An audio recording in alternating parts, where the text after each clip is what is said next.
শহরে এই ইট পাথরের শহরে আমি প্রতিদিন এত ফুল কোথা থেকে পেয়ে থাকি, তাই আজকে আপনাদের সাথে শেয়ার করব। ভিডিওটা শেষ পর্যন্ত দেখবেন, আমার সুন্দর বাগানটা আপনাদেরকে দেখাবো এবং এখানে কত রকমের যে জবা আছে সেটা আপনারা নিজেরাই দেখে নিন।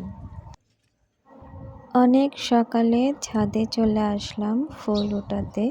চারিদিকে একদম নীরব, শুধু পাখির কিচিমিচি আওয়াজ শুনতে খুবই ভালো লাগছিল। এই যে অনেক রকমের ফুল আমার এই বাগানে রয়েছে। জায়গাটা খুবই ছোট, কিন্তু অনেক রকমের ফুল আমি এখানে লাগিয়েছি। যে সাদা টগর ফুল, তারপরে রয়েছে সাদা জবা। সত্যি এত ফুল দেখলে আর পূজা না দিয়ে আপনিও থাকতে পারবেন না। মনে হয় যেন ফুল দিয়ে ঠাকুরকে সুন্দর করে সাজাই।